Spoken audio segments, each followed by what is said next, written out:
Hello dear students, welcome back to our channel NEET universe. मेरा नाम है संजय पटेल और हम लोग डिस्कस करने वाले हैं आज mock test paper 22।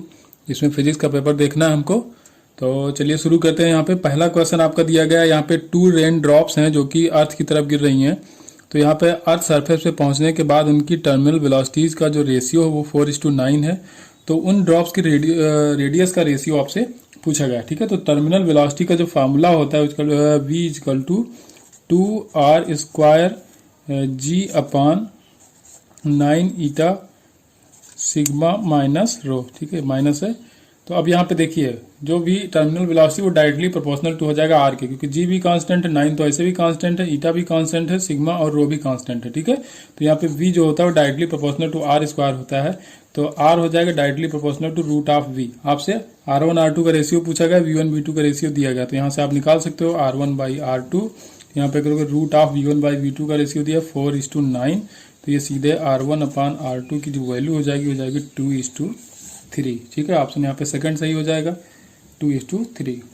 Question number दूसरा है यहाँ पे, a manometer connected to a close tap read 3.5 into 10⁻5 newton per metre square when the valve is open. अगर उस क्लोज टैब का वाल्व ओपन कर दिया था तो जो मैनोमीटर की रीडिंग है वो फॉल्स हो जाती है 3.0 into 10⁻5 newton per metre square तक। ठीक है, then the velocity of flow of water, उस वाटर फ्लो के वेलोसिटी बताना है। ठीक है, तो अगर बर्नौली थ्योरम देखा जाए तो P plus half rho b square equal to constant होता है। ठीक है, तो अब यहाँ से अगर रो से हम डिवाइड कर रहे हैं इसको, ठीक है, पर यूनिट मास देखा है तो रो से डिवाइड करा रहे हैं तो रो और रो यहाँ पे कैंसिल आउट हो जाएगा।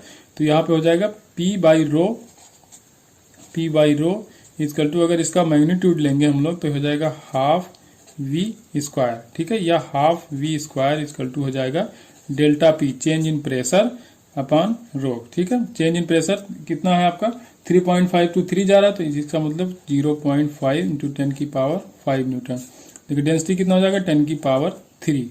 ठीक है, यहाँ से 2 इस तरफ आएगा तो यहाँ पे 2 मल्टीप्लाई हो जाएगा, वी स्क्वायर इक्वल टू इतना आएगा। तो वी की वैल्यू अगर निकालोगे तो ये आ जाएगा स्क्वायर रूट। ये वैल्यू सॉल्व करोगे तो आ जाएगा √100, इसका मतलब 10 मीटर पर सेकंड आएगा। ठीक है, तो जो velocity of flow of water है वो 10 मीटर पर सेकंड आएगा।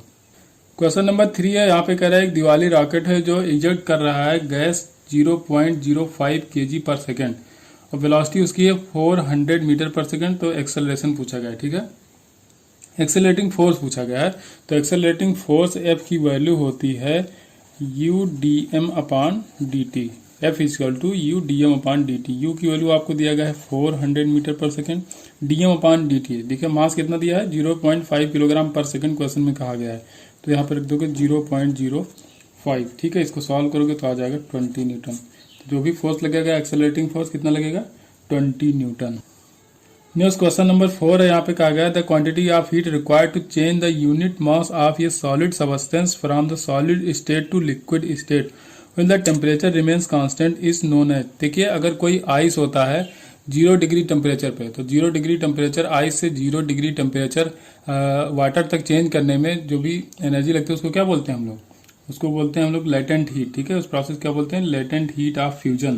तो यहाँ पे ऑप्शन डी करेक्ट हो जाएगा, इसको हम लोग बोलेंगे latent heat of fusion. Question number 5 है। यहाँ पे दो फ्रीक्वेंसीज आपको दी गई हैं 256 hertz and 260 hertz at t equal to 0। The intensity of the sound is maximum. t equal to 0 पे जो साउंड की इंटेंसिटी मैक्सिमम है। तो आपको बताना है the phase difference at the time t equal to 1/16 second.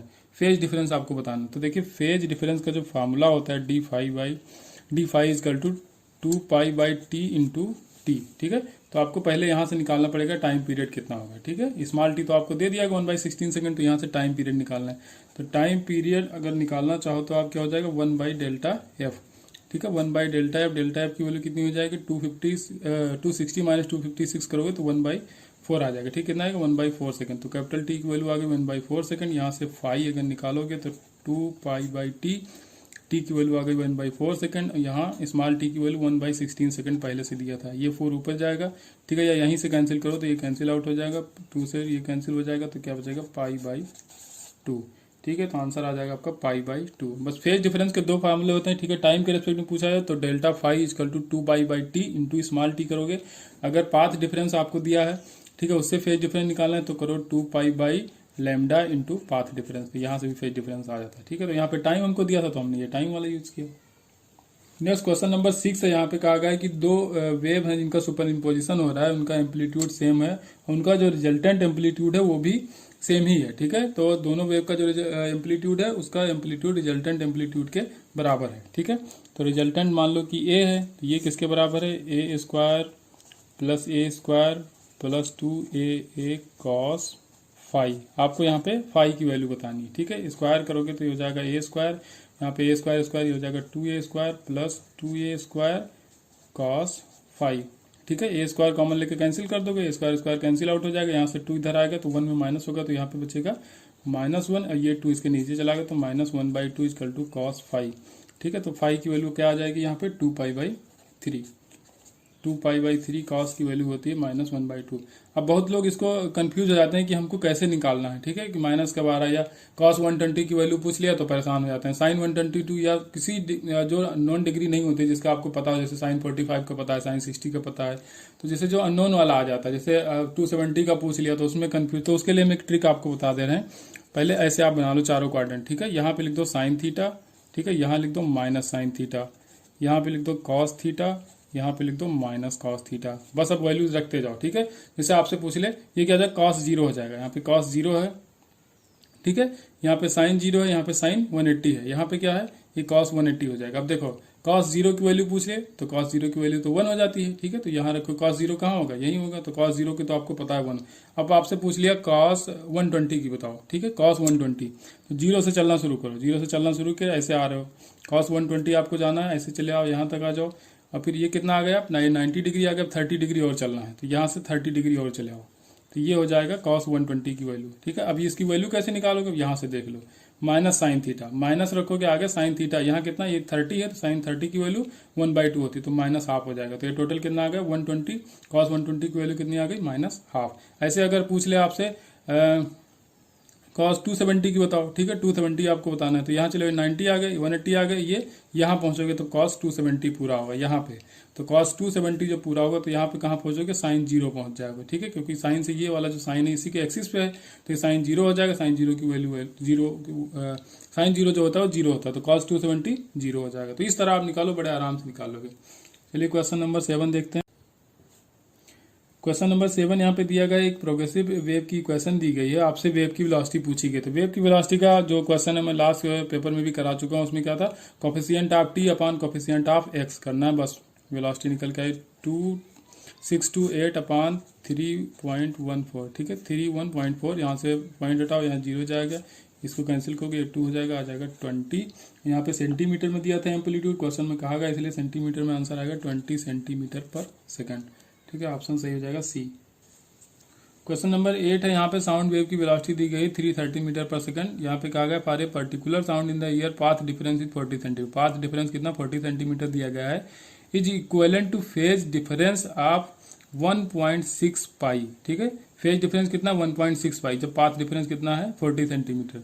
The frequency of the wave, तो देखिए फ्रीक्वेंसी निकालने पहले अगर वेलोसिटी देखा है तो वेलोसिटी होता है फ्रीक्वेंसी इंटू वेवलेंथ। तो अब वेवलेंथ हमको नहीं पता, तो वेवलेंथ इस वाले रिलेशन से हम निकालेंगे। वेवलेंथ देखो जो भी फेज डिफरेंस होता है डेल्टा फाई, वो होता है 2π/λ इंटू पाथ डिफरेंस, जो कि आपको दिया गया है। फेज डिफरेंस दिया गया 1.6 पाई इक्वल टू 2π/λ आपको कैलकुलेट करना है, और ये दिया है 40 सेंटीमीटर। ठीक है, पाथ डिफरेंस जो कैंसिल आउट हो रहा है कैंसिल करो, तो पाई से पाई कैंसिल आउट हो गया, लैम्डा को इस तरफ ले आओ, तो 2/1.6 इंटू 40 करोगे तो ये आपका निकल के आ जाएगा 1/2 मीटर, या 50 सेंटीमीटर आएगा तो 1/2 मीटर हम मान लेंगे। ठीक है, लैम्डा आ गया 1/2।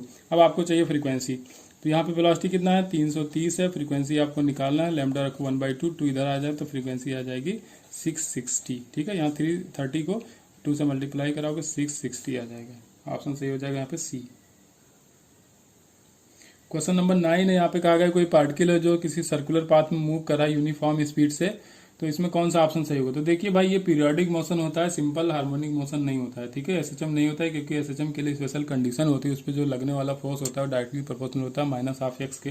ठीक है, तो वो कंडीशन जब फॉलो होती है तभी एसएचएम होता है। तो जो भी सर्कुलर पाथ में पार्टिकल मूव करता है यूनिफॉर्म वेलोसिटी से, तो पीरियोडिक मोशन होता है, लेकिन वो एसएचएम नहीं होता। इस तरह का क्वेश्चन हम कर चुके हैं। क्वेश्चन नंबर 10 है, यहाँ पे दिया गया है 2 वेसल हैं, फर्स्ट और सेकंड, वो डिफरेंट मटेरियल से बने हुए हैं। ठीक है, और बाकी उनकी ज्योमेट्रिकल एस्पेक्ट जो है वो सेम है, मतलब कि उनका जो क्रॉस सेक्शनल एरिया होगा या वॉल्यूम होगा वो सारी चीजें सेम है, लेंथ भी सेम रहेगा। ठीक है, तो अब कह रहा है कि सेम क्वांटिटी के आइस दोनों कंटेनर में रखा गया है। ठीक है, तो एक कंटेनर में गर्म होने में 20 मिनट लगता है, दूसरे में 30 मिनट लगता है। ठीक है, सेम चीज सेम आइस रखा गया है, तो उसी को गर्म करने में एक में कितना 20 मिनट लगता है, दूसरे में 30 मिनट लगता है।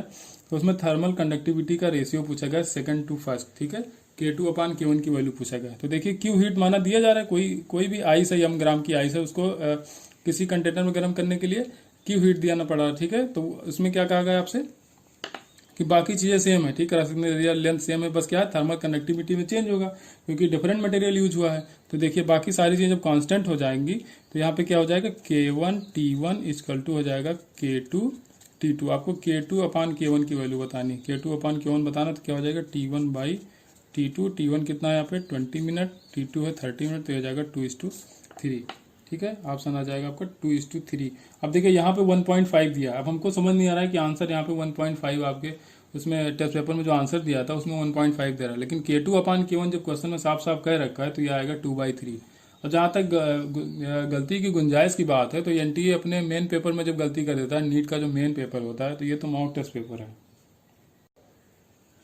क्वेश्चन नंबर 11 है, यहाँ पे कहा गया free expansion of ideal gas under adiabatic condition, which of the following is true. तो देखिए एडियाबेटिक कंडीशन में डेल्टा क्यू तो वैसे भी 0 होता है। ठीक है, एनर्जी का लेन देन नहीं होता है, हीट का लेन देन जो होता है वो नहीं होता है, तो डेल्टा क्यू हो गया 0। फ्री एक्सपेंशन में डब्ल्यू भी 0 होता है। तो अगर फर्स्ट लॉ ऑफ थर्मोडायनेमिक्स लगाया जाए फ्लॉट, तो डेल्टा क्यू इक्वल टू होता है delta U plus delta W. तो डेल्टा क्यू और डेल्टा डब्ल्यू पहले ही 0 होगा, डेल्टा डब्ल्यू इसलिए 0 होगा क्योंकि फ्री एक्सपेंशन हो रहा है, और डेल्टा क्यू 0 है क्योंकि यहाँ पे एडियाबेटिक कंडीशन कह दिया गया, तो डेल्टा यू जो होगा वो भी 0 हो जाएगा।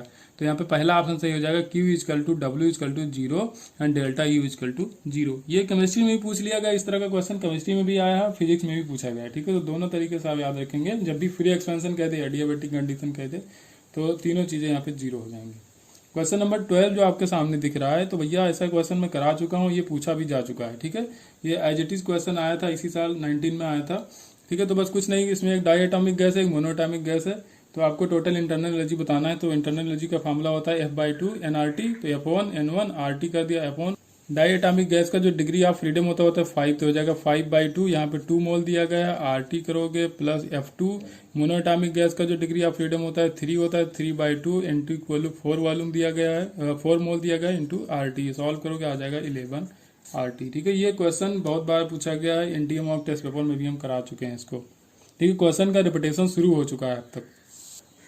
क्वेश्चन नंबर 13 है, यहाँ पे कहा गया कोई आयरन बार है 10 सेंटीमीटर लेंथ है उसकी, उसको 20 डिग्री सेल्सियस पे रखा गया है। If the coefficient of linear expansion of the iron alpha equal to 11 into 10⁻⁶ per degree Celsius है, तो अगर इसको 19 डिग्री तक कूल किया जाए तो इसके टेम्परेचर या इसके लेंथ में क्या इफेक्ट पड़ेगा। तो भैया देखिए अगर टेम्परेचर बढ़ाया जाता है तो लेंथ बढ़ती है, टेम्परेचर यहाँ पे घटाया जा रहा है तो जाहिर सी बात है लेंथ यहाँ पे कम होगी, मतलब कि शॉर्टर होगा। तो वही डेल्टा एल हम लोग निकाल लेंगे तो हमको पता चल जाएगा यहाँ पे। ठीक है, तो चलिए इसको सॉल्व करते हैं।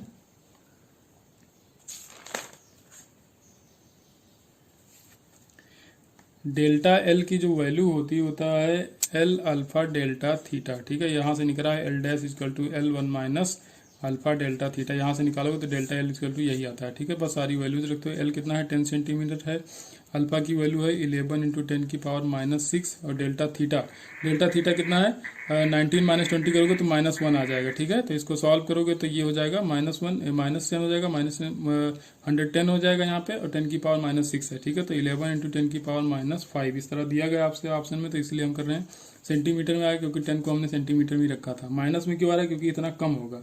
ठीक है, तो 11 इंटू 10⁻⁵ सेंटीमीटर शॉर्टर हो जाएगा, ऑप्शन सी करेक्ट है यहाँ पे।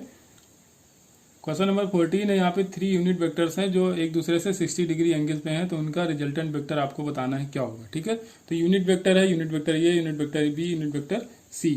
ठीक है, तो अब हमको क्या करना है, इसका रिजल्टेंट जो भी तो हम मान लें कि इसका रिजल्टेंट आर है। ठीक है, इसका रिजल्टेंट हम आर मान रहे हैं, तो क्या हो जाएगा A vector plus B vector plus C vector, unit vector है। ठीक है, यूनिट का निशान लगा देंगे। तो देखिए अब आर डॉट आर अगर करके देखो आप, आर डॉट आर करोगे, ठीक है, तो ये क्या हो जाएगा unit vector a plus unit vector b plus unit vector c, और डॉट प्रोडक्ट फिर से unit vector a plus unit vector b plus unit vector c. ठीक है। अब डॉट प्रोडक्ट है यहाँ पे तीनों में कराओ पहले। ये अभी अलग अलग वेक्टर हैं ये, ठीक है। ये नहीं कि आई है जे है ये के है, ठीक है। तो आई से आई का करा दोगे, जे से जे का और के का के से। यहाँ पे अलग अलग वेक्टर है, ठीक है। तो वेक्टर का वेक्टर के साथ कराना, तो ए का ए के साथ। तो देखिए एक वेक्टर का दूसरे वेक्टर के साथ डॉट प्रोडक्ट जो होगा तो वो ए डॉट ये, तो वो हो जाएगा 1। तो ए डॉट ये यहाँ पे हो जाएगा 1, या पहले लिख लेते हैं हम। तो यहाँ पे हो जाएगा ए डॉट ये, ठीक है। यूनिट वेक्टर आप समझ लेना, बार बार यूनिट हम नहीं लगाएंगे। प्लस ए का वी के साथ, तो ए वी हो जाएगा यहाँ पे, डॉट लगाते चलो। फिर ए का सी के साथ हो जाएगा, तो ए डॉट सी हो जाएगा, ठीक है। प्लस लगाओ वी का ए के साथ, तो वी का ए के साथ हो गया। प्लस वी का वी के साथ, वी का वी के साथ हो जाएगा। प्लस वी का सी के साथ, ठीक है। और प्लस सी का ए के साथ हो जाएगा, सी का ए के साथ डॉट प्रोडक्ट। फिर सी का देखो सी का वी के साथ होगा, और फिर से सी का सी के साथ होगा। तो देखिए यहाँ पे ए का ए के साथ 1 हो जाएगा, सी का सी के साथ 1 हो जाएगा, और बी का बी के साथ 1 हो जाएगा, ठीक है। तो यहाँ पे 1 + 1 + 1 ये तो हो गया। अब देखिए अगर ए डॉट बी को हमको ओपन करना तो क्या करोगे, ए बी कॉस थीटा करोगे। अब ए बी कॉस थीटा मतलब ए का मैग्नीट्यूड और बी का मैग्नीट्यूड। अब यूनिट वेक्टर का मैग्नीट्यूड 1 होता है, ठीक है। तो 1.1 इंटू कॉस थीटा, तो बस कॉस थीटा रखते जाना है, जहां जहां होगा बस कॉस थीटा रख दो, क्योंकि ये जो मल्टीप्लिकेशन आएगा तो तीनों यूनिट वेक्टर है, तो 1 इंटू 1 ही आएगा हर जगह पे, ठीक है। तो अब यहाँ पे कितनी वैल्यू, 1 2 3 4 5 6, तो 6 टाइम यहाँ पे आपको करना है, 6 टाइम कॉस थीटा, और कॉस थीटा आपको 60 डिग्री दिया गया है, ठीक है। तो 1 + 1 + 1 ये पहले से था, तो 3 + 6 कॉस थीटा, कॉस 60 की वैल्यू 1/2, 2 से 6 को कैंसिल करोगे, ये हो जाएगा 3, और 3 कितना आ जाएगा 9, ठीक है। 3 + 3 हो जाएगा 6। तो यहाँ पे r डॉट r या r स्क्वायर की वैल्यू आ गया 6, तो r की वैल्यू जो भी आएगी जाएगी √6, ठीक है। 3 + 3 6 होगा, 9 निकल गया तुमसे, ठीक है। ये हो जाएगा 6, तो r² = 6, तो r की वैल्यू आ जाएगी √6, ठीक है। बस ये थोड़ा कॉमन सेंस लगाना, तो इसमें डायरेक्ट कोई फार्मूला नहीं लगा है, थोड़ा कॉमन सेंस यूज करके इस क्वेश्चन को किया गया। देखिए आप 45 क्वेश्चन में कुछ क्वेश्चन ऐसे आते हैं जिसमें कॉमन सेंस लगाना ही पड़ता है, हर जगह फार्मूले से काम नहीं होगा। नेक्स्ट क्वेश्चन नंबर 15 है। यहाँ पे पूछा गया आपसे कि हुक्स लॉ डिफाइन एज, ठीक है। हुक्स लॉ कैसे डिफाइन करोगे आप, तो अकॉर्डिंग टू हुक्स लॉ अगर देखा जाए तो विद इन इलास्टिक लिमिट, ठीक है। इलास्टिक लिमिट के आगे चले जाओगे तब तो फिर वो टूट जाता है, ठीक है। तो विद इन इलास्टिक लिमिट की अगर बात करी जाए तो जो भी स्ट्रेस होता है वो डायरेक्टली प्रोपोर्शनल टू स्ट्रेन होता है, ठीक है। स्ट्रेस जो होता है डायरेक्टली प्रोपोर्शनल टू स्ट्रेन होता है। तो अब यहाँ पे अगर देखा जाए तो कांस्टेंट लगाओगे तो स्ट्रेस इक्वल टू हो जाएगा, कांस्टेंट कोई लगाओ, ठीक है। तो वो होता है इलास्टिसिटी मॉडुलस होता है, ठीक है। जो भी मॉडुलस होता है वो कांस्टेंट लगाया जाता है, ठीक है। तो हो जाएगा कांस्टेंट, एक कांस्टेंट आ जाएगा कोई यहाँ पे, इंटू क्या हो जाएगा स्ट्रेन। तो stress upon strain equal to हो जाएगा कांस्टेंट, और उसी कांस्टेंट को हम लोग क्या बोलते हैं, मॉडुलस ऑफ इलास्टिसिटी। तो जो भी हुक्स लॉ होता है वो किसको डिफाइन करता है, मॉडुलस ऑफ इलास्टिसिटी को डिफाइन करता है। नेक्स्ट क्वेश्चन नंबर 16 है। यहाँ पे as we go from the equator to pole, अगर हम इक्वेटर से पोल की तरफ जा रहे हैं तो एक्सेलरेशन ड्यू टू ग्रेविटी पे क्या इफेक्ट पड़ेगा। तो भैया इंक्रीज करेगी, आपको पता है कि पोल्स पे जो जी की वैल्यू होती है वो मैक्सिमम होती है, इक्वेटर पे मिनिमम होती है। तो इक्वेटर से पोल की तरफ जाओगे तो इंक्रीज करेगा। अगर फार्मूला देखा जाए तो होता है G'=G-ओमेगा² cos स्क्वायर अल्फा, ठीक है। तो अल्फा की वैल्यू अलग अलग रख के देखते हैं हम लोग, ठीक है। तो वहां पे जो पोल होता है तो अल्फा की वैल्यू वहां पे 90 डिग्री होती है, ठीक है। जो लैटिट्यूड एंड ग्रेडियंट होता है तो पोल पे क्या होता है 90 डिग्री होता है। अगर आपको हम करके दिखाएं यहाँ पे तो G' की वैल्यू होती है G-ओमेगा² cos स्क्वायर अल्फा। अब अल्फा की वैल्यू जो पोल पे होती है 90 डिग्री, ठीक है। तो 90 हो जाएगी तो ये हो जाएगा 0 पूरा टर्म, cos 0 हो जाएगा तो ये पूरा टर्म 0 हो जाएगा। तो जो भी G' आएगा वो G के बराबर आ जाएगा, मतलब यहाँ पे मैक्सिमम होगा। अब यही बात इक्वेटर पे करी जाए तो इक्वेटर पे लैटिट्यूडनल ग्रेडियंट जो अल्फा लैम्डा होता है 0, cos 0 की वैल्यू मैक्सिमम होती है, तो यहाँ पे G हो जाएगा मिनिमम, ठीक है। तो यहाँ से देखा जाए तो जो इक्वेटर से पोल की तरफ जाओगे तो इंक्रीज करेगा। क्वेश्चन नंबर 17 की बात करी जाए तो यहाँ पे कोई वहां से 10 kg है, उसको ड्रॉप किया जा रहा है ग्राउंड पे, ठीक है। हाइट कितनी है 10 मीटर। तो वर्क डन पूछा गया बाय द ग्रेविटेशनल फोर्स। तो ग्रेविटेशनल फोर्स नीचे की तरफ लग रहा है, डिस्प्लेसमेंट भी नीचे की तरफ हो रहा है, तो वर्क डन जो भी हो जाएगा सीधा चेंज इन पोटेंशियल एनर्जी के बराबर हो जाएगा mgh के बराबर। m कितना है 10, g यहाँ 9.8 लिया गया है, h की वैल्यू 10 मीटर है, तो यहाँ पे हो जाएगा 980 जूल, ठीक है। नेक्स्ट क्वेश्चन नंबर 18 है। यहाँ पे कहा गया which of the following fact is not due to surface tension. Surface tension की वजह से क्या नहीं होता है। तो पहला ऑप्शन यहाँ पे dancing of camper peace over the surface of water. Surface की वाटर पे जो कैंपर का पीस होता है वो डांसिंग करता है, तो वो सरफेस टेंशन की वजह से ही होता है। Small mercury drop itself become spherical, ठीक है। स्मॉल मर्करी ड्रॉप होता है तो सरफेस टेंशन की वजह से वो अपना सरफेस जो होता है मिनिमम रखना चाहता है, इसलिए स्फेरिकल हो जाता है, ठीक है। तो ये भी सरफेस टेंशन की वजह से हो रहा है। सी ऑप्शन है a liquid surface comes at rest after string. किसी बाल्टी में देखो कोई लिक्विड है, अगर उसको स्ट्रिंग करके ऐसे घुमा दिया जाए तो थोड़ी देर बाद वो रुक जाता है। तो ये कह रहा है सरफेस टेंशन की वजह से होता है। नहीं, वो सरफेस टेंशन की वजह से नहीं, वो अपनी विस्कोसिटी की वजह से होता है। देखिए जितना भी डेंस लिक्विड होगा, ठीक है, जिसकी जितनी विस्कोसिटी ज्यादा होगी, अगर उसको आप स्ट्रिंग करके छोड़ दे रहे हो तो उतनी देर बाद वो स्थिर पे होगा, ठीक है, उतनी देर बाद रेस्ट पे होगा। तो वो डिपेंड करता है उसकी विस्कोसिटी पे, वो सरफेस टेंशन पे डिपेंड नहीं करता। तो ये ऑप्शन आपका गलत हो जाएगा। और ऑप्शन डी है mercury does not wet the glass vessel. ठीक है, ग्लास वेसल को मरकरी वेट कहाँ करती है? थर्मामीटर आपने देखा होगा, जब टेम्परेचर बढ़ता है तो इंक्रीज करता है, उसके बाद धीरे धीरे डाउन होना शुरू हो जाता है। और कहीं पे ग्लास की सरफेस पे मरकरी लगी हुई आपको दिखेगी नहीं, ठीक है, तो वो भी सरफेस टेंशन की वजह से ही होता है। क्वेश्चन नंबर 19 है a body of mass m is lifted by a man to height of 1 metre in 30 seconds. Another man lifts the same mass to the same height in 60 seconds. Work done by them are in the ratio of। दोनों के द्वारा किया गया जो work है उसका ratio क्या होगा? तो भैया W होता है mgh के बराबर। W जो भी होगा mgh के बराबर होगा। जब उस ब्लॉक का मास m कांस्टेंट है और हाइट भी कांस्टेंट, उसी हाइट तक ले जाना है, तो W1:W2 का जो रेशियो आएगा, तो m और g और ये तीनों जब सेम है तो 1:1 आ जाएगा। ठीक है, अब यहाँ पे पावर पूछा होता तो अलग होता है, क्योंकि पावर क्या होता है? W/T होता है। तो W1/T1 और W2/T2। W1 W2 सेम है तो कैंसिल आउट हो जाता है, तो यह हो जाता है T2/T1। तो यहाँ पे जो पावर का रेशियो आता है वो T2 60 सेकंड में दूसरा वाला ले जाता था, वही चीज पहला वाला 30 सेकंड में ले जाता था, तो T1 हो जाएगा 30। तो यहाँ पे आता है 2:1। तो 2:1 जो रेशियो आएगा वो आएगा पावर का, लेकिन वर्कडन दोनों के द्वारा सेम ही करेगा। ठीक है, वर्कडन जो भी होगा तो सेम होगा, तो 1:1 हो जाएगा। क्वेश्चन नंबर 20 यहाँ पे कहा गया है Young's modulus of a wire of length capital L and radius small r is gamma. If the length and radius are reduce to L/2 and R/2 then its Young modulus will be. Young modulus कितना होगा? तो gamma की value जो होता है FL/A into L या delta L भी बोलते हैं। तो अब यहाँ से आपको लग रहा होगा कि गामा डायरेक्टली प्रोपोर्शनल है L/L के या F/A के, ठीक है, लेकिन ऐसा नहीं। गामा जो होता है वो किसी मैटर की प्रॉपर्टी होती है, ठीक है, मटेरियल की प्रॉपर्टी होती है। तो अगर मटेरियल आप चेंज नहीं करोगे तो यंग्स मॉडुलस चेंज नहीं होगा।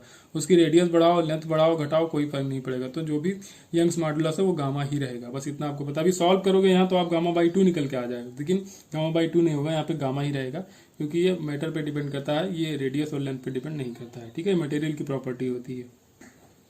नेक्स्ट हमारा यहाँ पे क्वेश्चन नंबर 21 है। यहाँ पे एक स्क्रीन है, एक ऑब्जेक्ट है जिसके बीच की डिस्टेंस है 40 सेंटीमीटर। यहाँ इनके बीच में एक कन्वर्जिंग लेंस रखा जा रहा है। ठीक है, तो कह रहा है अगर कोई भी इमेज इसकी स्क्रीन पे दिखाई ना दे तो इसकी फोकल लेंथ कितनी होनी चाहिए। ठीक है, 4 ऑप्शन यहाँ पे दिए गए हैं।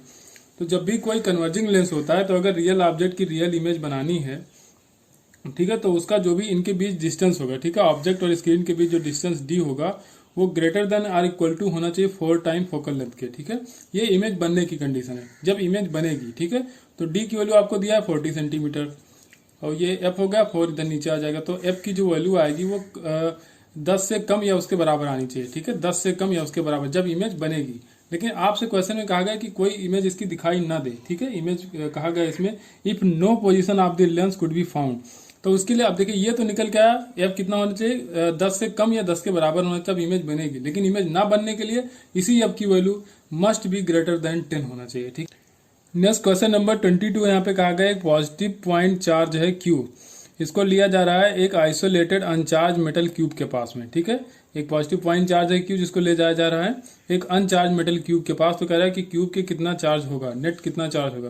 तो देखिए नेट कोई भी चार्ज नहीं होगा, कोई भी आइसोलेटेड सिस्टम है। तो अगर उसके पास कोई आप चार्ज लेके जा रहे हो, कोई चार्ज पार्टिकल लेके जा रहे हो, तो वहां पे कोई नेट चेंज नहीं होगा, क्योंकि पॉजिटिव नेगेटिव जो भी होगा तो वो जब आइसोलेटेड है वहां से ना कोई इलेक्ट्रॉन जा रहा है, ना उस पर कोई इलेक्ट्रॉन जा रहा है, ना वहां से कोई जा रहा है, ना उस पर कोई इलेक्ट्रॉन जा रहा है।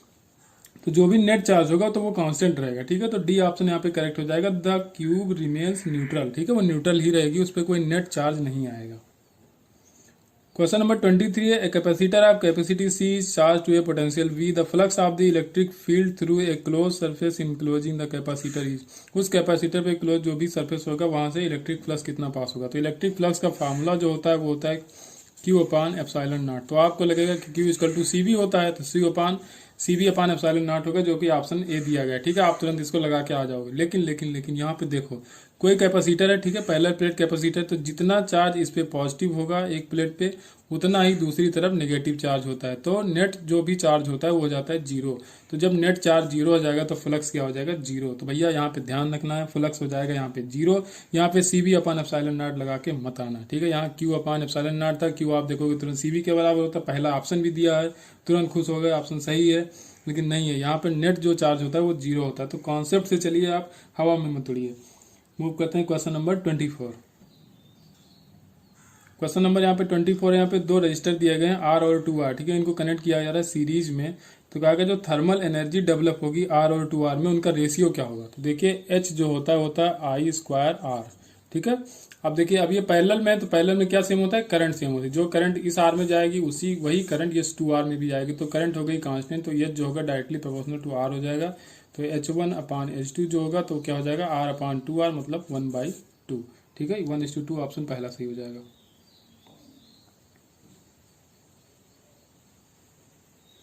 यहाँ पे जो है ये तो आता है पावर, इसको टाइम से मल्टीप्लाई किया जा रहा था, लेकिन जब टाइम से मल्टीप्लाई आप कराओगे ना तो भी T और T ऊपर नीचे रहेगा, तो वहाँ पे कैंसिल आउट हो जाएगा, ठीक है। RT कर लोगे तो भी कैंसिल हो जाएगा। तो यार लिखा नहीं था यहाँ पे, लेकिन जो भी हीट जनरेट होता है I स्क्वायर RT होता है, ठीक है। ये तो पावर होता है I square R। Question number 25 है। यहाँ पे दो पैरेलल वायर्स हैं, ठीक है, I1 I2 है। इनको 2R डिस्टेंस पे हमने रखा है। तो इनके जो मिड पॉइंट है इनका, तो वहां पे कह रहा है कि पहले कितना था, जब सेम डायरेक्शन में करंट फ्लो कर रही थी तो मैग्नेटिक फील्ड था 10 माइक्रो टेस्ला। और जब कह रहा है कि I2 का जब डायरेक्शन हम रिवर्स कर दे रहे हैं तो यहाँ पे जो भी रिजल्टेंट मैग्नेटिक फील्ड आ रहा है वो 30 माइक्रो टेस्ला के बराबर है। तो पहले आप देख लो डायरेक्शन, ठीक है। तो फर्स्ट अगर वायर की वजह से देखा जाए, फर्स्ट वायर में जो करंट फ्लो हो रही है तो उसकी वजह से जो भी मैग्नेटिक फील्ड होगा, तो थंब को रखेंगे करंट के डायरेक्शन में, फिंगर रखेंगे पॉइंट की तरफ, तो पाम आपको बताएगा magnetic field, that's mean inside होगा। तो यहाँ हो जाएगा इनसाइड। दूसरे वायर की वजह से देखें, ये भी सेम डायरेक्शन में करंट फ्लो कर रहा है, ऐसे रखोगे थंब को करंट के डायरेक्शन में तो पाम ऊपर आ रहा है, तो ये हो जाएगा आउटवर्ड। मतलब इनका जो रिजल्टेंट मैग्नेटिक फील्ड होगा V1 माइनस V2 यहाँ पे करोगे। V1 माइनस V2 क्यों करेंगे, क्योंकि यहाँ पे I1 दिया है, I1 is greater then I2, ठीक है। तो यहाँ पे करेंगे हम V1 minus V2 equal to 10 micro tesla आपको दिया गया है, ठीक है, 10 माइक्रो टेस्ला। अब देखिए, अब जब इस करंट की डायरेक्शन को पलटोगे आप, तो यहाँ पे तो इसकी वजह से इनसाइड था तो इनसाइड ही रहेगा, लेकिन इसका जब आपने पलट दिया डायरेक्शन तो यहाँ से भी इनसाइड हो जाएगा।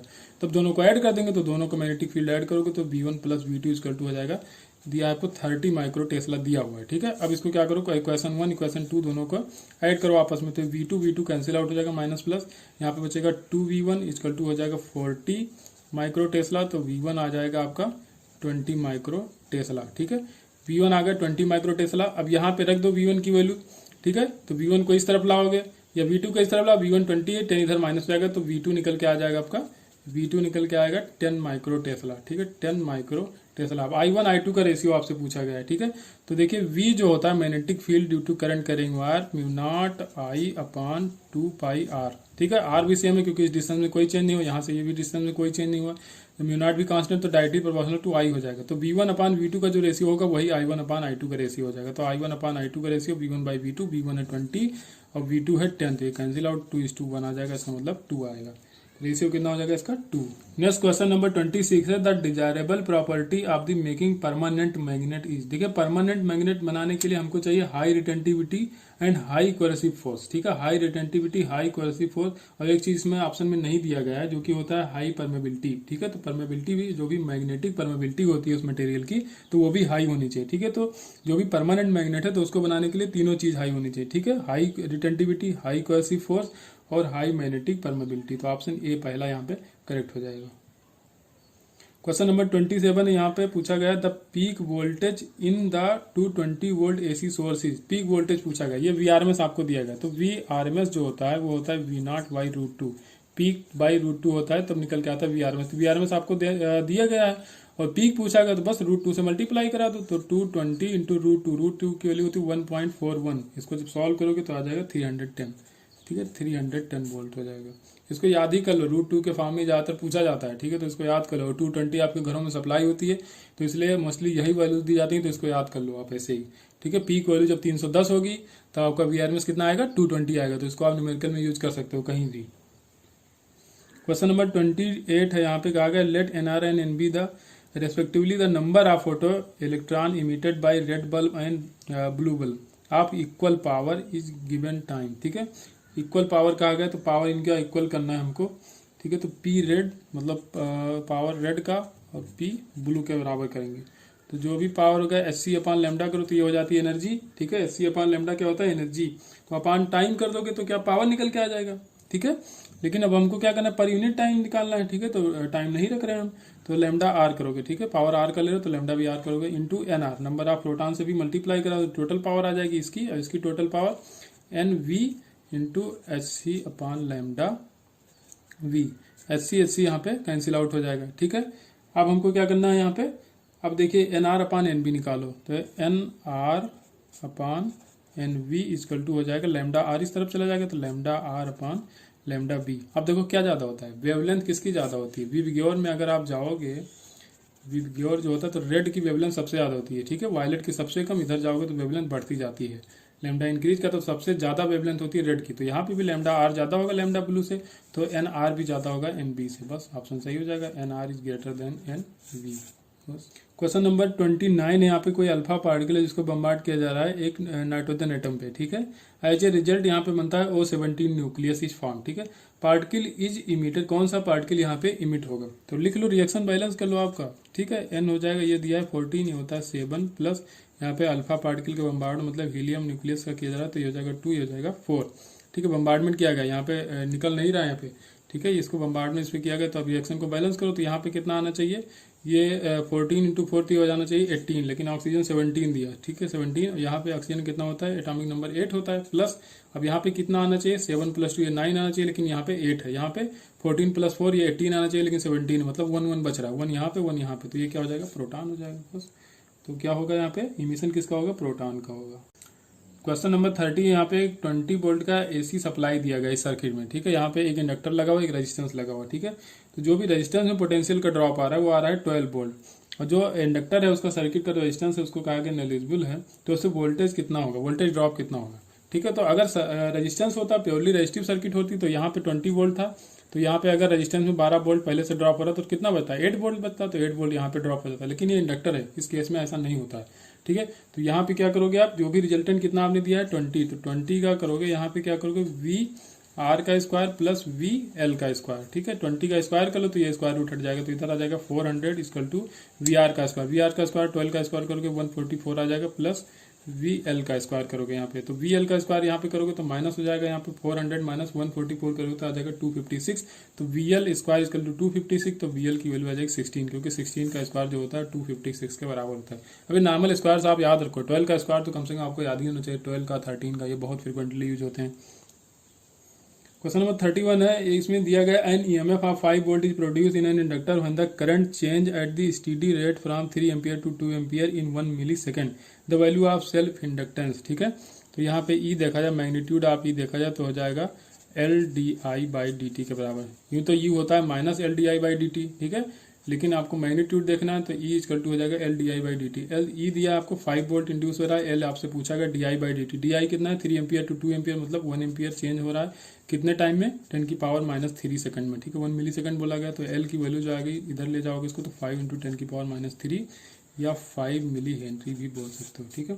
5 मिली हेनरी दिया गया ऑप्शन में आपको, तो डी ऑप्शन करेक्ट हो जाएगा। क्वेश्चन नंबर 32 है, यहाँ पे YDSC का क्वेश्चन, YDSC काफी इंपॉर्टेंट है आपके नीट के पॉइंट ऑफ व्यू से, ठीक है। तो यहाँ पे फ्रिंज की विड्थ पूछी गई, तो फ्रिंज विड्थ बीटा के फार्मूला जो होता है वो तो लैम्डा D/d, तो लैम्डा की वैल्यू 5000 एंगस्ट्रॉम को चेंज करोगे मीटर में -10 करोगे, डी की वैल्यू दिया है 1 मीटर, स्मॉल डी जो स्लिट के बीच की डिस्टेंस होती है 0.1 mm दिया गया है, तो 1 × 10⁻⁴ मीटर हो जाएगा। 10⁻⁴ ऊपर ले जाओगे +4 हो जाएगा, +4 ये हो जाएगा और 3 जीरो यहाँ पे हो जाएगा, तो ये +7 हो जाएगा, +7 को -10 में करोगे तो हो जाएगा -3, तो 5 × 10⁻³ आ जाएगा यहाँ पे, ठीक है। या सेंटीमीटर में लिखना हो तो 0.5 करोगे, या 10⁻² मीटर, -2 मीटर मतलब सेंटीमीटर होता है, तो 0.5 सेंटीमीटर, क्योंकि सेंटीमीटर में ऑप्शन दिया गया आपको, ठीक है। आंसर कितना है 0.5 सेंटीमीटर दिया गया। क्वेश्चन नंबर 33, इसमें कहा गया कि कोई इलेक्ट्रॉन उसको एक्सेलरेट किया जा रहा है 45.5 वोल्ट से, तो उसकी वेलोसिटी आपको बतानी है। तो सीधे करो, वेलोसिटी ½ mv² इक्वल टू क्या करोगे, Q × E करोगे। Q कितना इलेक्ट्रॉन पे चार्ज होता है 1.6 × 10⁻⁻19, और V दिया गया, Q × V होता है, सॉरी, जो भी काइनेटिक एनर्जी होती है Q × V होती है, EV होता है, तो V दिया गया आपको 45.5, ठीक है। यहाँ पे V² निकालना, तो V² इधर रहने तो बाकी सारी वैल्यूज इधर ले आओ, तो 1.6 × 10⁻⁻19 × 45.5, ये 2 ऊपर जाएगा, 2 ऊपर मल्टीप्लाई हो जाएगा, और नीचे यहाँ पे आ जाएगा एम की वैल्यू तो 9.1 इंटू 10⁻31। देखिए वैल्यू ऐसी दी गई कि कैंसिल आउट हो जा रही है, ठीक है। देखिए 9.1 को जब 5 टाइम्स ले जाओगे तो 9.1 5 टाइम्स जाएगा तो 45.5 आएगा, ये हो जाएगा 5, और यहाँ पे 5 इंटू 2 हो जाएगा 10, 10 से यहाँ इसको करोगे तो हो जाएगा 16, तो ऊपर आ गया 16, 10⁻19 ऊपर 31 जाएगा तो 10 की पावर हो जाएगा 12। तो यहाँ v square equal to 16 into 10⁻12, तो v इक्वल टू हो जाएगा, इसका स्क्वायर रूट लोगे तो 4 इंटू 10⁻6 मीटर पर सेकंड। सिंपल सा कैलकुलेशन था बस। नेक्स्ट क्वेश्चन नंबर में कॉन्सेप्ट यूज हुआ है, इसमें कोलिजन का क्वेश्चन है। 3 इसमें सिस्टम दिया गया है, इसमें 3 आइडेंटिकल बॉल हैं ए बी सी, ठीक है। तो ए बॉल की वेलोसिटी है v, ठीक है, ये v वेलोसिटी से मूव करता है, v और c कॉन्टेक्ट में रखे हैं और रेस्ट में है, ठीक है। तो ए जाके v से टकराएगा तो इसमें कौन सा ऑप्शन सही होगा आपसे पूछा गया है, ठीक है। तो इसमें जो कॉन्सेप्ट ये होता है कि अगर सेम मास के 2 पार्टिकल आपस में टकरा रहे हैं, ठीक है, ये m है, m है, m है, तीनों का सेम कहा गया है, तो m तीनों का मास है, ठीक है। तो ये जब इससे टकराएगा तो ये क्या होता है, इसमें प्रॉपर्टी होती है कि ये खुद रुक जाएगा और अपनी वेलोसिटी इसको ट्रांसफर कर देगा, मतलब वेलोसिटी एक्सचेंज होती है, सॉरी ये नहीं बोलेंगे हम, वेलोसिटी एक्सचेंज होती है। तो जो इसकी वेलोसिटी होगी इसको मिल जाएगी, जो इसकी होगी इसको मिल जाएगी। तो यहाँ पे देखिए इसकी वेलोसिटी v है, इसकी वेलोसिटी 0 है, तो 0 ये अपनी इसको दे देगा और v ये अपना खुद ले लेगा। तो ये v की वेलोसिटी बाद में कितनी हो जाएगी, v मीटर पर सेकंड, और जो a की होगी तो v की 0 थी तो a की हो जाएगी 0, मतलब a खुद रेस्ट में आ जाएगा, v को वेलोसिटी दे देगा v। अब फिर ये v इसके साथ भी वही कंडीशन, ठीक है, ये क्या करेगा अपनी वेलोसिटी एक्सचेंज करेंगे, इसके बाद v वेलोसिटी, इसके बाद 0 होती है, ये v अपना इस c को दे देगा और c का जो 0 वेलोसिटी था अपना ले लेगा। तो फिर बाद में क्या हो जाएगा, a और v दोनों रेस्ट में आ जाएंगे और c के पास वेलोसिटी आ जाएगी। तो इस तरह का ऑप्शन आपका डी दिया गया है, a and v comes to rest and c move with the velocity v, ठीक है। तो वही कॉन्सेप्ट इसमें यूज हुआ, इसको आपको समझना था। नेक्स्ट आपका क्वेश्चन नंबर 35, यहाँ पे कहा गया मोमेंट ऑफ इनर्शिया एक सॉलिड स्फीयर का जिसका रेडियस r है, और मोमेंट ऑफ इनर्शिया एक सॉलिड डिस्क का जिसका रेडियस 2r है, इनका दोनों का मोमेंट ऑफ इनर्शिया सेम है, ठीक है। तो इसमें आपको पूछा गया है मास का रेशियो आपको बताना है, ठीक है। तो देखिए डायमीटर के अलॉन्ग अगर देखा जाए moment of inertia solid sphere का तो होता है 2/5 ms/r², ms मतलब सॉलिड स्फीयर का मास, इंटू डायमीटर के अकॉर्डिंग अगर सॉलिड डिस्क का देखा जाए तो होता है 1/4 md लिख देते हैं, डिस्क का मास md हो जाएगा, इंटू r², r दिया है डिस्क का 2r का स्क्वायर करोगे तो हो जाएगा 4r², जो कैंसिल हो रहा है कैंसिल करो, r² गया, यहाँ से 4 से 4 गया, आपको करना है ms/md, तो ms/md कर लोगे, 5 ऊपर जाएगा 2 नीचे आ जाएगा, तो ये आंसर आ जाएगा आपका 5:2। क्वेश्चन नंबर 36, यहाँ पे एक चेन है जिसकी लेंथ L है, मास कैपिटल M है, ठीक है, इसका 1/3 पार यहाँ पे हैंग किया गया है। तो इसको पूरा टेबल पे ऊपर ले जाने के लिए कितना वर्क करना पड़ेगा। तो इस तरह का एक क्वेश्चन हम लोगों ने किया था, तो वहाँ पे एक क्वाड्रेट पार था, 1/4 पार था सर्किट का, उस पर एक कोई चेन थी, तो उसको पूरा खींचने में कितना वर्क डन हुआ था, तो वो हमने देखा था वहाँ, तो वो इंटीग्रेशन से आया था। लेकिन ये सिंपल होता है, ठीक है। यहाँ पे L/3 लेंथ यहाँ पे हैंग की गई है, तो इसका जो सेंटर ऑफ मास होगा L/6 हाइट पे होगा, यहाँ से अगर देखा जाए तो L/6 हाइट पे होगा, सॉरी L/6 होगा यहाँ पे। तो देखिए अब हमको क्या करना है, मास पर यूनिट लेंथ पहले निकालो, क्योंकि इतने पार्ट का मास निकालना पड़ेगा हमको, क्योंकि यही तो खींचना है आपको, इतना ही पार्ट खींचना। ये हो गया आपका रेफरेंस लेवल, तो यहाँ पे पोटेंशियल एनर्जी 0 मान लो, ठीक है। तो mgh निकालना है आपको, तो m कैसे निकालोगे, तो पहले मास पर यूनिट लेंथ करोगे, तो total mass upon total length, इतनी कितनी लेंथ की आपको मास चाहिए, L/3 लेंथ का, क्योंकि ये पूरा कितना है L/3 है, तो ये कर दो L/3, ये पूरा होगा m। फिर क्या करना है, g करना है, और h कितना है, h जो सेंटर ऑफ मास का हाइट है वो है L/6, बस इसी को आपको सॉल्व करना है। तो L से L कैंसिल आउट हो जाएगा, यहाँ पे ये क्या है, ये 6 है, हाँ ठीक है, ये हो जाएगा mgL/6 इंटू 3 हो जाएगा 18। तो कितना वर्क करना पड़ेगा, mgL/18। क्वेश्चन नंबर 37 है, choose the correct statement. Correct statement आपको बताना है, work done by the internal forces equal to the change in potential energy. देखिए इंटरनल फोर्स के द्वारा चेंज इन पोटेंशियल एनर्जी के बराबर नहीं होता है वर्क डन, वो होता है जो कंजर्वेटिव फोर्स होता है, ठीक है। कंजर्वेटिव फोर्स जैसे कि आपका ग्रेविटेशनल फोर्स है, तो उसके द्वारा जो किया गया वर्क होता है वो होता है पोटेंशियल एनर्जी के बराबर, ठीक है। तो ये ऑप्शन गलत हो जाएगा। Net work done on the body equal to change in total mechanical energy, गलत है। कल मैंने बताया था एक क्वेश्चन आपको पेपर नंबर 21 में कि नेट वर्क डन जो होता है तो वो चेंज इन काइनेटिक एनर्जी के बराबर होता है। टोटल वर्क डन जो होता है वो conservative force, non conservative force, external force, जो भी वर्क होता है पूरा किसके बराबर होता है, चेंज इन काइनेटिक एनर्जी के बराबर। तो ये भी ऑप्शन गलत हो जाएगा। सी ऑप्शन है, net work done by the all forces other than conservative forces equal to the change in total mechanical energy. देखिए कंजर्वेटिव फोर्स यहाँ पे हटा दिया गया, तो नेट वर्क डन किसके बराबर होता है, net work done bye all forces other than conservative force. तो ये किसके बराबर होता है, टोटल मैकेनिकल एनर्जी में जो चेंज होता है उसके बराबर होता है, ठीक है। और डी ऑप्शन भी देख लेते हैं, net work done on the system by internal force is 0। ये भी ऑप्शन गलत है, ठीक है। Net work done by the system internal forces के द्वारा 0 नहीं होता है, ठीक है। अब देखते हैं क्वेश्चन नंबर 38, ठीक है। तो यहाँ पे देखिए एक बॉडी दी गई है जिसमें 4 पिस्टन लगाए गए, चारों तरफ से F1 F2 F3 F4 force लगाया जा रहा है, ठीक है। तो यहाँ पे कह रहा है कि इसके मिडिल पॉइंट में जो भी प्रेशर है वो P है, ठीक है। पहले प्रेशर कितना है P, तो बाद में कह रहा है अगर F फोर्स एक्स्ट्रा लगा दिया जाए F चारों तरफ से, ठीक है, एडिशनल फोर्स अगर अप्लाई किया जाए सभी पिस्टन्स पे, जैसे F1 F2 F3 F4 पहले से लग रहा था, तो यहाँ से भी और यहाँ से भी अगर फोर्स लगाया जाए, एक्स्ट्रा फोर्स F लगाया जाए चारों पिस्टन पे, तो प्रेशर क्या होगा इसके मिडिल पॉइंट पे, ठीक है, जो इसका सेंटर वहां पे प्रेशर में क्या चेंज आएगा। तो देखिए जब ऐसी कोई बॉडी होती है ना, तो प्रेशर में कोई चेंज करोगे तो ऐसा नहीं कि इस जगह पे कोई दूसरा प्रेशर होगा, ठीक है, यहाँ पे कोई दूसरा प्रेशर होगा, यहाँ पे कोई दूसरा होगा, ठीक है। तो प्रेशर सारी जगहों पे सेम होता है। अगर यहाँ पे आप प्रेशर में चेंज करो तो वो चेंज पूरे में दिखेगा। तो अगर आप किसी एक तरफ से फोर्स लगा दोगे तो ये पिस्टन बाहर की तरफ खिंच जाएंगे, ठीक है, तो प्रेशर फिर मेंटेन हो जाएगा। लेकिन जब चारों तरफ से फोर्स लगा रहे हो आप, तो ये पिस्टन ऊपर नहीं जा सकता, ये भी ऊपर नहीं जा सकता, ये भी नहीं, ये भी नहीं। तो total force upon total area अगर उससे देखोगे तो भी टोटल फोर्स कितना लगा रहे हो, 4F के बराबर लगा रहे हो। टोटल क्रॉस सेक्शनल एरिया भी 4F हो जाएगा, तो उससे भी आप लगा सकते हो F/A होगा। लेकिन टोटल चेंज जो भी P में आएगा तो वो हो जाएगा F/A, जितना फोर्स लगा रहे हो, जितने एरिया पे लगा रहे हो, ठीक है। फोर्स अपॉन एरिया होता है प्रेशर।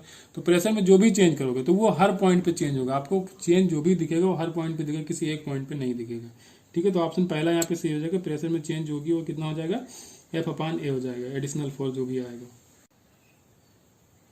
नेक्स्ट क्वेश्चन नंबर 39 है। यहाँ पे कहा गया है कि कोई थिन कॉपर वायर है जिसका लेंथ कैपिटल L है, इंक्रीज हो रहा है 1% से जब इसको हीट किया जा रहा है टेम्परेचर T1 से T2 तक, ठीक है। आपसे पूछा गया percentage change in the area when the thin copper plate having dimension 2L into L is heated from T1 से T2 तक, ठीक है। T1 से T2 तक अगर चेंज किया जा रहा है तो फिर इसके एरिया में कितना चेंज आएगा, ठीक है। तो आप देखिए अगर डेल्टा L की बात की जाए, डेल्टा L बाई L क्या होता है, अल्फा डेल्टा T के बराबर, ठीक है। तो delta L by L into 100 कर दोगे तो ये हो जाएगा अल्फा डेल्टा T इंटू 100 के बराबर, ठीक है। अब यहाँ पे क्या हो जाएगा, ये दिया आपको 1%, ठीक है, तो ये आ जाएगा 1%। अल्फा डेल्टा T इंटू 100 की वैल्यू आ गई 1%। अब अगर डेल्टा A की बात की जाए तो डेल्टा A/A होता है वीटा इंटू डेल्टा T, ठीक है। 100 से मल्टीप्लाई करो, परसेंटेज आपको चाहिए तो यहाँ 100 से मल्टीप्लाई करो। अब वीटा की जो वैल्यू होती है तो लीनियर एक्सपेंशन के दुगना होती है, ठीक है। ये एरियल एक्सपेंशन है तो ये लीनियर एक्सपेंशन के दुगना होती है, मतलब 2 अल्फा के बराबर होता है। तो वीटा की जगह रख दोगे 2 अल्फा डेल्टा T इंटू 100, ठीक है। हमने अल्फा डेल्टा T इंटू 100 की वैल्यू क्या रखी, 1%, तो यहाँ पे हो जाएगा 2 इंटू 1, तो आ जाएगा 2%। तो एरिया में टोटल कितना परसेंट चेंज होगा, 2% का। नेक्स्ट क्वेश्चन नंबर 40 यहाँ पे दिया गया है 80 gram of water at 30 degree Celsius is poured in a large block of ice at 0 degree Celsius, the mass of the ice that melt, कितना आइस पिघल जाएगा। अगर 80 ग्राम वाटर है 20 डिग्री सेल्सियस पे, उसको आइस पे डाला जा रहा है तो कितना आइस पिघलेगा। तो MS delta T equal to ML लगाना है, ठीक है। ML मतलब लेटेंट हीट ऑफ फ्यूजन, ठीक है। ML क्या होता है, ये L जो होता है यहाँ पे लेटेंट हीट ऑफ फ्यूजन होता है, M मास है जो कि आइस का पिघलेगा। तो बस एनर्जी बैलेंस कर दो यहाँ पे, जो ये क्या होगा, एनर्जी लॉस करेगा और जो आइस होगा एनर्जी गेन करेगा। तो यहाँ पे MS डेल्टा T, MS की वैल्यू होती है 1, डेल्टा T 20 डिग्री से 0 डिग्री पे आओगे, आइस का टेम्परेचर कितना होता है 0 होता है, तो 0 मान लो। तो टोटल चेंज कितना होगा 20 डिग्री सेल्सियस का। यहाँ पे हो जाएगा M इंटू L की वैल्यू होती है 80 और 80 कैंसिल आउट हो जाएगा, M जो आएगा वो 20 ग्राम आएगा। तो कितना बर्फ पिघलेगी, 20 ग्राम बर्फ पिघल जाएगी। टेम्परेचर कितना आ जाएगा मिक्सर का, 0 डिग्री सेल्सियस। देखिए क्वेश्चन नंबर 41 है, आप इसको पढ़ भी लीजिएगा। A source is moving on a circular radius of 3 metre with constant angular velocity 5 radian per second. If the observer is at a distance of 5 meter from the center of the circle, the time interval between the maximum and minimum frequency received by the observer। देखिए maximum frequency तब इसको सुनाई देगी जब ये source इसकी तरफ आता हुआ दिखेगा, ठीक है। इसका जो वेलोसिटी होगा सीधे परपेंडिकुलर डिस्टेंस पे होगा। यहाँ पे ऑब्जर्वर है, ठीक है, ये कोई ऑब्जर्वर जो फ्रीक्वेंसी सुनना है। तो देखिए अब ये जो सोर्स है इस पे मूव कर रहा है सर्किल पे, तो जब सोर्स यहाँ पहुंचेगा तब ये इसको छोड़ के जा रहा होगा, ठीक है। तो ये परपेंडिकुलर डिस्टेंस आएगी तो ये छोड़ के इसको जा रहा होगा, तब यहाँ पे इसको मिनिमम फ्रीक्वेंसी सुनाई देगी। और जब यही सोर्स यहाँ से घूम के ऐसे ऐसे यहाँ पहुंचेगा तो ये सोर्स इसकी जब वेलोसिटी इसकी तरफ डायरेक्टेड होगी, इस ऑब्जर्वर की तरफ, तब इसको मैक्सिमम फ्रीक्वेंसी सुनाई देगा, ठीक है। तो अगर ये टाइम हमको पता चल जाए, ठीक है, टाइम इंटरवल निकालना है तो यहाँ से यहाँ तक पता करना है कि कितना टाइम लगेगा। तो अगर देखिए यहाँ पे एंगुलर डिस्प्लेसमेंट देखा जाए तो यहाँ पे पहले 2 पॉइंट को हमने मिला लिया, तो ये हो जाएगा थीटा, ये भी होगा थीटा, तो कितना होगा 2 थीटा। तो एंगुलर डिस्प्लेसमेंट कितना है 2 थीटा। तो 2 थीटा को अगर हम एंगुलर वेलोसिटी इंटू टाइम से मल्टीप्लाई कराएं तो ये आ जाएगा एंगुलर डिस्प्लेसमेंट। भाई डिस्प्लेसमेंट क्या होता है, वेलोसिटी इंटू टाइम हो जाएगा, ठीक है। तो 2 थीटा। अब हमको निकालना है थीटा की वैल्यू, क्योंकि ओमेगा आपको दिया गया तो थीटा की वैल्यू चाहिए।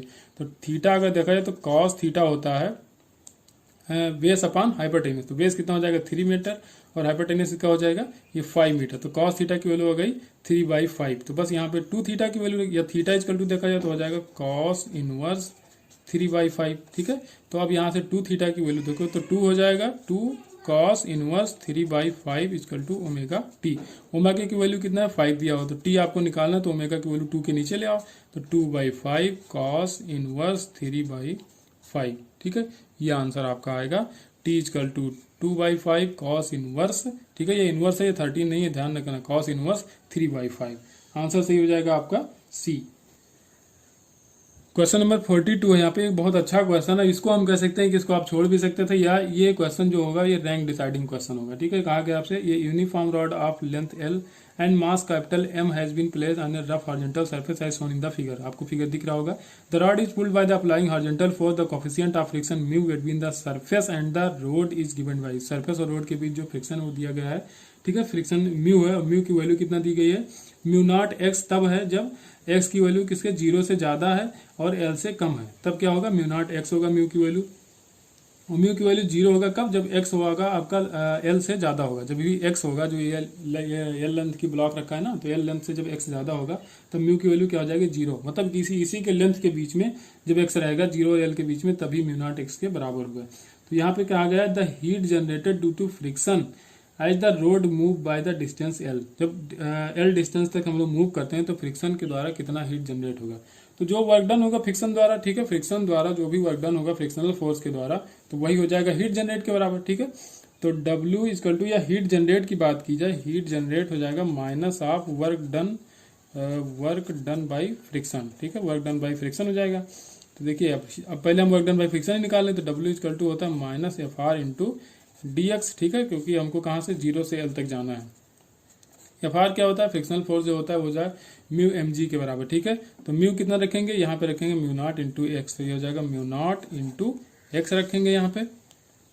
उसके बाद अब m कितना रखेंगे यहाँ पे, तो देखिए मास पर यूनिट लेंथ देखा जाए, इसका टोटल मास m है, L लेंथ है, इसकी टोटल लेंथ m है, तो m/L ये हो जाएगा टोटल मास। लेकिन हमको रखना कितना है, L माइनस एक्स का रखना है, ठीक है। तो L माइनस एक्स का मास हो जाएगा, तो ये हो गया पूरा मास का पार्ट, ठीक है। तो म्यू एस एम जी, ठीक है। तो म्यू एस का पार्ट कितना हो गया, म्यू नॉट एक्स हो गया, m की जगह m/L और यहाँ पे L माइनस एक्स, ये हो गया मास, और m इंटू जी ये हो गया इतना। अब फिर क्या करोगे, dx भी करोगे। अब जो कांस्टेंट उसको बाहर ले लो, तो कांस्टेंट क्या है यहाँ पे, minus mu naught capital M और G, ये हो जाएंगे कांस्टेंट। बाकी यह कहाँ से 0 से L तक लिमिट लगा लो, 0 से L तक हमको जाना है। बस थोड़ा सा इसमें यही यूज हुआ है इंटीग्रेशन, ठीक है, इंटीग्रेशन इसमें करना पड़ेगा। तो अगर L को इनसाइड मल्टीप्लाई कराओगे तो L/L हो जाएगा 1, यहाँ पे माइनस x/L हो जाएगा, फिर x को इनसाइड जो मल्टीप्लाई कराओगे तो आ जाएगा x माइनस x²/L, ठीक है, ये आ जाएगा इंटू dx। बस अब सिंपल इसमें इंटीग्रेशन ही करना है, इंटीग्रेशन करके लिमिट की वैल्यू रख तो आ जाएगा minus mu naught mg, integration करोगे आ जाएगा x²/2 माइनस x³/3l। यहाँ से 0 से L तक रखना है, 0 रखोगे तो पूरा टर्म 0 हो जाएगा, L अपर लिमिट रखोगे तो यहाँ पे L²/2, यहाँ पे L³/3l है तो L कैंसिल हो जाएगा, तो L²/3 आ जाएगा। तब यहाँ पे जो एलसीएम लोगे आ जाएगा 6, यहाँ पे 3 माइनस 3x² या 3l² माइनस l² होगा, तो यहाँ पे हो जाएगा माइनस 2l², तो यहाँ पे हो जाएगा l²। यहाँ पे क्या बचा था, माइनस म्यू नॉट mg। तो टोटल वर्क डन कितना आएगा, म्यू नॉट mg L²/6। तो बस यही तो हीट जनरेटिंग के बराबर होगा। हीट जनरेशन क्या है, minus of work done by friction, तो माइनस रखोगे और माइनस में वर्क डन आया तो ये हो जाएगा म्यू नॉट mg L²/6। तो आपका ऑप्शन यहाँ पे सही हो जाएगा म्यू नॉट mg L²/6। अब इसमें पता नहीं क्यों यार ऑप्शन सही करा रहा है म्यू नॉट mg L²/2, तो आप लोग इसको ट्राई करके देख लेना, हो सकता है आपसे निकल जाए। मेरे हिसाब से तो यही होगा, इंटीग्रेशन मैंने प्रॉपर किया है, स्टेप आपके सामने किए हैं, तो आप इसमें थोड़ा और ट्राई करके देखना कुछ हो सकता है कि ऑप्शन इसमें पहला दिखा रहा है ए, लेकिन मेरे हिसाब से ऑप्शन इसमें डी सही होना चाहिए। क्वेश्चन नंबर 43 है, इसमें कोई कैपेसिटर है C जिसको चार्ज किया गया है B पोटेंशियल से, और बाद में इसको क्या किया जा रहा है, एक रेजिस्टेंस से जोड़ा जा रहा है इसको एट टाइम t = 0। अब इसमें कोई की लगी हुई थी तो की पहले क्लोज की गई t = 0 पे। अब कह रहा है if I is the current at time t = 0, I क्या है, करंट है टाइम t = 0 पे। तो उस पर आपको ग्राफ एक बना के दिया गया, plot of log I against t as shown in the figure. आपको लॉग I और t के बीच का ग्राफ दिख रहा है, ग्राफ 2 में, ठीक है। Later one of the parameter is VRC, VR या C में चेंज किया जा रहा है, किसी एक में किया जा रहा है, अभी हमको कुछ नहीं पता, ठीक है। कीपिंग द अदर 2 कांस्टेंट, किसी एक को इनमें से चेंज किया जाएगा VRC में से, ठीक है, और 2 को कांस्टेंट रखा जाएगा। तो ग्राफ 2 रिकॉर्डेड है, फिर से कह रहा है कि ग्राफ 2 कैसा रिकॉर्ड हो, तो फिर ग्राफ 1 होना चाहिए, ठीक है। बाद में क्या हुआ, ग्राफ 1 आया। तो अभी इसमें थोड़ा सा मिसप्रिंट है क्वेश्चन में, तो इतनी आम बात है भाई, इतना मिसप्रिंट तो हो ही सकता है। मेन पेपर में हो जाता है तो ये मॉक टेस्ट पेपर है। तो आई की वैल्यू जो होती है वो होती है आई नॉट ई की power minus of T upon R C. R C होता है टाइम कांस्टेंट। तो ई नॉट की वैल्यू आप ई बाई आर भी लिख सकते हो, ई बाई आर ई की power minus E upon R C, ये हो जाएगा आई। अब लॉग लेंगे, लॉग की बेस ई वाला लॉग लेंगे, ठीक है, बेस ई। तो लॉग आई इजकल टू हो जाएगा लॉग ई बाई आर और माइनस ऑफ लॉग ई, और लॉग ई यहाँ पे भी है, ठीक है, ई है और लॉग का बेस भी है, तो ई और कैंसिल आउट हो जाएंगे, तो बचेगा यहाँ पे टी अपॉन आर सी, ठीक है। अब आपको ग्राफ किसके किसके बीच बताना था, लॉग आई और टी के बीच में, ठीक है, लॉग आई, तो ये हो जाएगा इंटरसेप्ट। तो इंटरसेप्ट पॉजिटिव आ रहा है, ठीक है, इंटरसेप्ट पॉजिटिव है भी। यहाँ पे देखिए ई बाई आर कॉन्स्टेंट है और ये कॉन्स्टेंट पैरामीटर है ये, ठीक है, क्योंकि इंटरसेप्ट क्या होता है, वो कॉन्स्टेंट ही होता है। अब यहाँ पे minus T upon R C, slope क्या है इसका, निगेटिव, तो स्लोप निगेटिव हो जा रहा है। अब बाद में कह रहे हैं पहले तो गिरा था, ये दिख रहा था, ठीक है, आपको जो भी दिख रहा था ये दिख रहा था दूसरा वाला। अब बाद में कह रहा है कि जब हम लोग इसमें तीनों में से कुछ चेंज कर रहे हैं तब दूसरा वाला ग्राफ आपको दिख रहा है। तो क्या चेंज करेंगे, तो देखिए जब दूसरे वाले में आप देखोगे ना, दूसरे वाले में जो आप देखोगे तो स्लोप जो है, ठीक है, मैग्नीट्यूड ऑफ स्लोप क्या है, डिक्रीज हो रहा है, ठीक है। पहले स्लोप ये था, ये स्लोप था पहले, बाद में क्या हो, स्लोप ये हो, तो स्लोप बाद में क्या हो रहा है, डिक्रीज हो रहा है। तो स्लोप जब डिक्रीज हो जाएगा तो सी क्या होगा, इंक्रीज होना चाहिए। जब सी इंक्रीज होगा तभी तो स्लोप डिक्रीज होगा, क्योंकि इसका मैग्नीट्यूड लेना, ठीक है, मैग्नीट्यूड ऑफ स्लोप जो है वो डिक्रीज हो रहा है। तो जब स्लोप डिक्रीज कब होगा, जब सी यहाँ पे इंक्रीज होगा। तो यही आपसे पूछा गया था, ठीक है, तो ऑप्शन में चारों दिया गया, तो यहाँ पे सी इंक्रीज लगा दोगे आप, बस। चार्जिंग डिस्चार्जिंग वाले केस में इस तरह पढ़ाया जाता है। कैपेसिटर जब पढ़ाया जाता है तो चार्जिंग डिस्चार्जिंग केस में ग्राफ बताया जाता है। नेक्स्ट क्वेश्चन नंबर 44 है, at the moment T equal to zero and the charge on the capacitor C1 is zero. T equal to zero पे कोई चार्ज नहीं है C1 पे। The switch is close, switch क्या किया, क्लोज किया गया। If I naught be the current through the inductor, I naught क्या है, इंडक्टर के थ्रू करंट है, टी इजकल टू जीरो पे। Then for T equal to zero, T equal to greater than zero, ठीक है, T जो है question number 44 है यहाँ पे, the moment at T equal to zero and the charge on the capacitor C1 is zero, the switch is close. Charge क्या है, C1 capacitor पे चार्ज जीरो है। If the I naught be the current through the inductor at T equal to zero, then for T greater than zero initially C2 is uncharge. Initially C2 भी in charge है, initial condition में C1 पे भी कोई charge नहीं था, और maximum current I not कितना है, यहाँ पे मैक्सिमम करंट जो भी है वो आई नॉट है। तो अब देखिए ऑप्शन में दिया गया maximum current through the inductor equal to I naught by two. अब देखिए मैक्सिमम करंट कब होगा, जब इनफाइनाइट पे, जब दोनों कैपेसिटर चार्ज हो चुके होंगे, जब इस स्विच को आप क्लोज करोगे तो दोनों कैपेसिटर चार्ज हो जाएंगे। जब दोनों कैपेसिटर चार्ज हो जाएंगे तो यहाँ पे कोई, ये फुल्ली चार्ज है, तो जो भी करंट होगी वो कहाँ जाएगी, इंडक्टर में फ्लो करेगी। तो इंडक्टर में जो टोटल जो भी करंट होगी वो इंडक्टर में तो जाएगी, क्योंकि इस कैपेसिटर में कोई करंट जाएगी नहीं जो फुल्ली चार्ज हो जाएंगे। तो जो भी मैक्सिमम करंट होगी वो होगी आई नॉट के बराबर। तो पहला ऑप्शन तो यहाँ पे गलत हो गया, ठीक है, यहाँ पे कहा है कि maximum current through the inductor is I naught by two. अब दूसरे में कहा maximum current through inductor is C1 I not, ये भी गलत हो जाएगा, क्योंकि मैक्सिमम करंट कितना होगा, आई नॉट होगा। तो अब बात कर रहा है चार्ज की, तो चार्ज हमको कैसे पता चले, दो ऑप्शन में दिया गया कि चार्ज किस पे मैक्सिमम होगा और कितना होगा। तो पहले आप एनर्जी कंजर्वेशन से एनर्जी बैलेंस करो, ठीक है। तो जो भी इंडक्टर में एनर्जी होती है हाफ L आई नॉट का स्क्वायर, और कैपेसिटर में जो एनर्जी स्टोर होती है हाफ। अब देखिए पैरेलल में दोनों, तो ऐड कर लो C1 plus C2 C into V square. तो अगर यहाँ से v आप निकालोगे तो हाफ हाफ कैंसिल आउट हो जाएगा, तो यहाँ पे बचेगा L आई नॉट का square upon C1 plus C2, ठीक है, v स्क्वायर था तो यहाँ पे रूट लग जाएगा। ये आ गया आपकी v की वैल्यू। आई नॉट चाहो तो आप बाहर निकालो, लेकिन अंदर ही रखने कोई दिक्कत नहीं है। अब q इजकल टू क्या होता है, CV, तो Q1 is equal to C1 B1, तो C1 और v क्या हो जाएगा, v कॉमन है दोनों का, तो v की वैल्यू यही हो जाएगी। तो आई नॉट हम बाहर ले ले रहे हैं, ठीक है, आई स्क्वायर है इनसाइड, तो आई नॉट बाहर आ जाएगा, और root of L C1 plus C2, ये L है, ये C1 C2 है, ध्यान रखना। तो ये हो जाएगा C1 I naught root of L upon C1 plus C2। तो ऑप्शन यहाँ पे डी सही हो जाएगा, मैक्सिमम चार्ज आता है C1 equal to C1 I naught root of L upon C1 plus C2। Next question है यहाँ पे, एक इनफाइनाइट लैडर केस दिया गया है, ठीक है, इसमें रेजिस्टेंस लगे हैं 1 ओम और 2 ओम का, तो इस पर 6 वोल्ट की बैटरी भी लगाई गई है, ठीक है, इंटरनल रेजिस्टेंस का नेग्लिजिबल है। आपसे करंट पूछा गया है 2 ओम रेजिस्टेंस से, ठीक है। तो जब इस तरह का कोई भी केस आता है तो पहले इक्विवेलेंट रेजिस्टेंस आप निकालो, 6 वोल्ट की बैटरी है, तो अगर इक्विवेलेंट रेजिस्टेंस इन पॉइंट के बीच देखा जाए तो ये हो जाएगा, ये हो जाएगा, तो आ गई सर्किट आपकी 1 ओम और ये 2 ओम। इसका मान लो कि टोटल जो भी रेजिस्टेंस इतना बचा हुआ पार्ट, इसको यहाँ से काट लो, तो इधर आगे कितना हो जाएगा x। तो देखिए अब इस इनफाइनाइट केस में से इतना अगर एक पार्ट हम काट ले रहे हैं तो कोई इफेक्ट नहीं पड़ेगा, ठीक है। तो अगर आगे का हम x मान लें तो पीछे का भी x ही होगा, ठीक है, ये x रहा होगा। मान लो पहले कि ये x है, इसके बीच जो भी इक्विवेलेंट रेजिस्टेंस है x है। अब बाद में हमने क्या किया, ठीक है, बाद में क्या किया, इतना पार्ट काट दिया, तो इतने पार्ट का कितना रहा होगा उसको यहीं जोड़ देते हैं हम, तो इतना पार्ट का कितना होगा भाई x ही रह गया। जब अगर पूरे का x था तो इतना एक पार्ट काट लेने से कुछ इसमें कम नहीं होगा। अब समंदर में 1 लोटा पानी डालो या 1 लोटा पानी निकालो, कोई फर्क नहीं पड़ेगा। वही हाल यहाँ पे है, इसमें एक पार्ट निकालने से कोई इफेक्ट नहीं पड़ेगा, तो इसका भी x ही रह जाएगा। ठीक है, तो यहाँ से क्वाड्रेटिक इक्वेशन बनती है। तो जो भी x बराबर होगा, तो ये तो सीरीज में होगा, बाकी ये दोनों पैरेलल में है, तो ये हो जाएगा x इक्वल टू 1 प्लस, अब ये दोनों पैरेलल में है और इसके साथ सीरीज में बनेंगे, क्योंकि इन दो पॉइंट के बीच निकालना है आपको। तो यहाँ पे 1 plus 2x upon 2 plus x। ठीक है, तो यहाँ से बनेगी ये क्वाड्रेटिक इक्वेशन। ठीक है, क्वाड्रेटिक इक्वेशन बन के आएगी x square minus x minus 2 equal to 0। अब यहाँ से आप x की वैल्यू निकालने जाओगे तो 1 plus minus v square minus 4ac। v square v की वैल्यू कितनी है, यहाँ पे 1 है, इसका कोफिशिएंट कितना है 1 है, तो v स्क्वायर की जगह 1 स्क्वायर रखोगे, 1 स्क्वायर का मतलब 1 माइनस 4ac। 4a की वैल्यू यहाँ पे 1 ही है, c की वैल्यू माइनस 2 है, अपान 2a होता है। ठीक है, तो 2a करोगे, a की वैल्यू यहाँ पे 1 है। यहाँ से x की वैल्यू देखोगे तो प्लस लोगे, मैक्सिमम वैल्यू चाहिए हमको, तो यहाँ पे माइनस 4 और ये माइनस माइनस, तो ये माइनस माइनस प्लस हो जाएगा, 4 इंटू 2 8 हो जाएगा, तो रूट ऑफ 8 प्लस 1 मतलब 9, तो रूट ऑफ 9 की वैल्यू हो जाएगी 3, 3 प्लस 1 हो जाएगा 4, 4/2, तो ये आ जाएगा 2। x की वैल्यू कितनी आ गई 2। अब फिर से यहीं पे देखो x की वैल्यू आ गई 2, तो देखो अब x की वैल्यू जब 2 है और इसका वोल्टेज कितना था 6 वोल्ट, तो टोटल करंट कितना 3 एम्पियर करंट निकलेगी।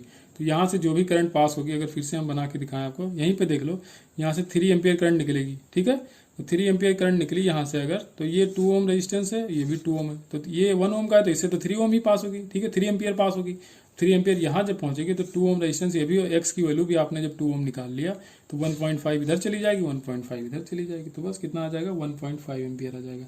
अब इनफाइनाइट लेडर में रेजिस्टेंस, इक्विवेलेंट रेजिस्टेंस है, उसका जो निकालने का जो ट्रिक था वो मैंने लास्ट वीडियो में बताया था, लास्ट वाले में किसी एक वीडियो में बताया है, जो लेडर का केस आया था, किसमें आया था एग्जैक्टली याद नहीं है, तो वहाँ पे एक ट्रिक मैंने बताई थी, तो उससे आप इक्विवेलेंट रेजिस्टेंस निकाल सकते हैं, लेकिन जब एग्जैक्ट वैल्यू निकालनी होगी तब आप ऐसे निकालोगे।